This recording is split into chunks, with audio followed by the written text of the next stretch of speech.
ጤና ይስጥልኝ ክቡራትና ክቡራን የቻናሌ ተከታታዮች እንደምን አላችሁ? የሀገራዊ ምክክር ሂደቱ ለብሔራዊ መግባባት መሰረት የሚጥልበት ወሳኝ ምዕራፍ ላይ ደርሷል አሉ የመንግስት ተጠሪ ዶክተር ተስፋዬ በልጅጌ። በባህር በር ጉዳይ ሁሉም በጋራ ሊቆም ይገባል ሲሉ የውጭ ጉዳይ ሚኒስትር ዶክተር ጌዲዮን ጢሞቴዎስ መልእክት አስተላልፈዋል።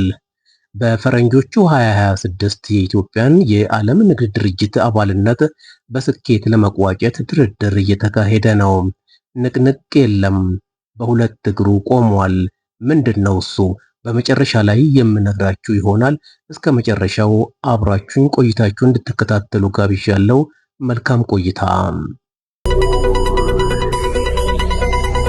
በሕዝብ ተወካዮች ምክር ቤት የመንግስት ተጠሪ ሚኒስትር ዶክተር ተስፋዬ በልጅጌ የሀገራዊ ምክክር ሂደቱ ለጠንካራ ሀገረ መንግስት ግንባታና ለብሔራዊ መግባባት መሰረት የሚጥልበት ወሳኝ ምዕራፍ ላይ ደርሷል አሉ።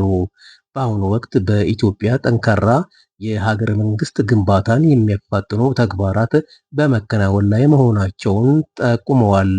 አካታች ሀገራዊ ምክክር ለማድረግና ሰላማዊና ዲሞክራሲያዊ ምርጫ ለማከናወን ቅድሚያ ተሰጥቶ እየተሰራ መሆኑንም ጠቁመዋል። የሀገራዊ ምክክር ሂደትን ማሳካት ምርጫን በተሳካ መንገድ ማካሄድ፣ ችግሮችን በሰላማዊ መንገድ መፍታትና የህግ የበላይነትን ማስፈን ለሁሉም ኢትዮጵያውያን የምትሆን ሀገር ለመገንባት የሚያስችል ነው ብለዋል። የሀገራዊ ምክክሩ ውጤታማ መሆን የኢትዮጵያን የቆዩ ችግሮች ትርጉም ባለው መልኩ እንደሚፈታ ጠቁመው የኢትዮጵያን ስብራቶች ከመጠገን አኳያም ጉልህ ሚና እንደሚጫወት አስረድተዋል። ምክክሩ ሁሉም ዜጎች የተግባቡበት የጋራ ህገ መንግስት እውን ለማድረግ እና ወሳኝ በሆኑ ጉዳዮች ላይ የጋራ መግባባት ለመፍጠር ስለሚያግዝ ሁሉም በንቃት ሊሳተፍ ይገባል ማለታቸውን የዘገበው የኢትዮጵያ ዜና አገልግሎት ኢዜአ ነው። በባህር በር ጉዳይ ሁሉም በጋራ ሊቆም ይገባል ላሉ የውጭ ጉዳይ ሚኒስትር ዶክተር ጌዲዮን ጢሞቴዎስ ሚኒስትሩ የህዝብ ተወካዮች ምክር ቤት ባካሄደው ስድስተኛ መደበኛ ስብሰባ ላይ ተገኝተው ከምክር ቤቱ አባላት ለቀረቡላቸው ጥያቄዎች ማብራሪያና ምላሽ ሰጥተዋል። የኢትዮጵያን ወቅታዊ ዲፕሎማሲ ክንውኖች በተመለከተ ማብራሪያ የሰጡት ዶክተር ጌዲዮን ጢሞቴዎስ ኢትዮጵያ በቀጣናው ከሚገኙ አብዛኛው ሀገራት ጋር ያላት ግንኙነት መልካም የሚባል መሆኑን ጠቁመዋል። ቀጣናው ሀያላን ሀገራት ብሔራዊ ጥቅማቸውን ለማስጠበቅ የሚሻኮቱበት ነው ያሉት ሚኒስትሩ ኢትዮጵያም ብሔራዊ ጥቅሟን ባስጠበቀ መልኩም ዲፕሎማሲያዊ ስራዎችን በማከናወን ላይ ትገኛለች ብለዋል። በተጨማሪም ከጎረቤት ሀገራት ጋር ያለውን ግንኙነት በመሰረተ ልማት ማለትም በኤሌክትሪክ ኃይል፣ በባቡርና ሌሎች መሰረተ ልማቶች የማስተሳሰር ስራ ተጠናክሮ እንደሚቀጥል ጠቁመዋል። የባህር በር ጥያቄው መልስ እንዲያገኝ የረዥም ዓመታት ስትራቴጂያዊ እቅድ ባገናዘበ መልኩ እየተሰራ መሆኑን ጠቁመው የኢትዮጵያን አጀንዳ ለዓለም አቀፉ ማህበረሰብ የማስገንዘብ ስራዎች መከናወናቸውንም አስታውቀዋል። የባህር በር ጥያቄ ጉዳይ የትውልድ ጥያቄ መሆኑን በማንሳት ጥያቄው ከአንድ መንግስት ወይም ፓርቲ የሚሻገር እንደሆነም አስረድተዋል። በመሆኑም ይህን ሀገራዊ ጉዳይ የጋራ አጀንዳ አድርጎ በማስቀጠል በተገኘው አጋጣሚ ሁሉ ጥያቄውን ማስተዋወቅ ይገባል ሲሉ መልእክታቸውን አስተላልፈዋል። በፈረንጆቹ 2026 አዲስ ዓመት የኢትዮጵያን የዓለም ንግድ ድርጅት አባልነት በስኬት ለመቋጨት ድርድር እየተካሄደ ነው አለ የዓለም ንግድ ድርጅት ድርድር ብሔራዊ ኮሚቴ። ኮሚቴው የኢትዮጵያን የባለብዙ ወገንና የሁለትዮሽ ድርድሮች ወቅታዊ ክንውን ገምግሟል። የንግድና ቀጣናዊ ትስስር ሚኒስትርና ዋና ተደራዳሪ ዶክተር ካሳሁን ጎፌ ሰሞኑን በተካሄደው የዓለም ንግድ ድርጅት ጠቅላላ ጉባኤ ያደረጉት ተሳትፎ ድርድሩን ወደፊት በመግፋት ያመጣውን አዎንታዊ ውጤት አብራርተዋል። እስካሁን ከ8 ሀገራት ጋር የሁለትዮሽ የገበያ ዕድል ድርድር መጠናቀቁን አባልነትን ለማሳካት ወሳኝ ምዕራፍ መሆኑንም ተናግረዋል። ከቀሪ 9 አባላት ጋር በፍጥነት ለመቋጨት በትጋት እየተሰራ እንደሚገኝም ሚኒስትሩ አስረድተዋል። በመድረኩ ብሔራዊ ኮሚቴው ከስድስተኛው የሥራ ቡድን ስብሰባ በተነሱና በቴክኒክ ኮሚቴው በቀረቡ ጉዳዮች ላይ ውሳኔ አሳልፏል።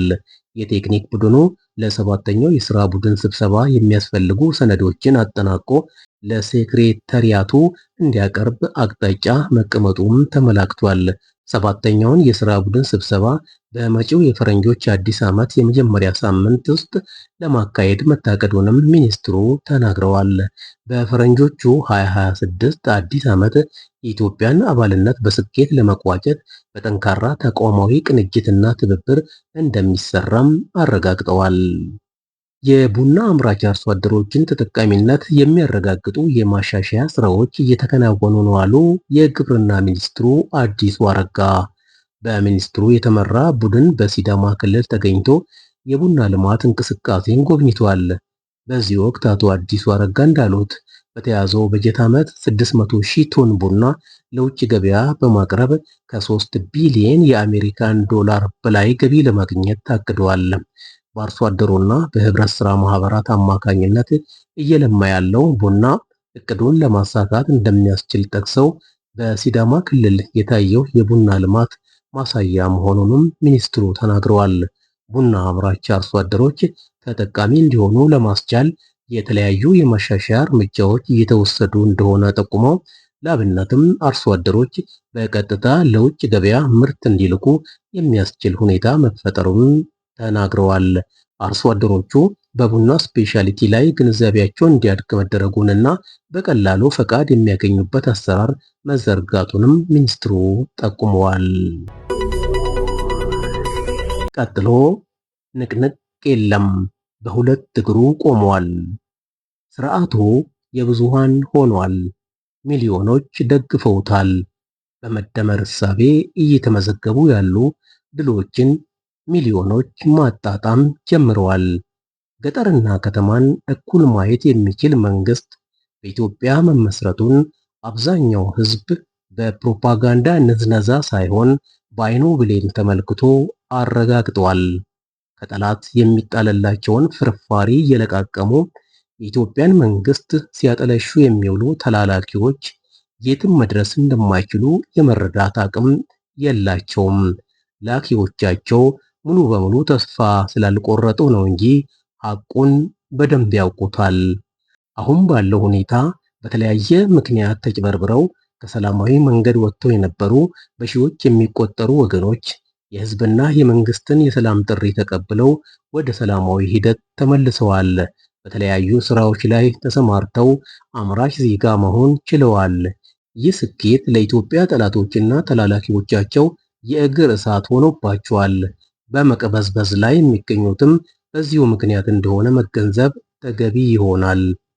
ክቡራትና ክቡራን ስላደመጣችሁኝ፣ ስለተከታተላችሁኝ አመሰግናለሁ። ደህና ሁኑ።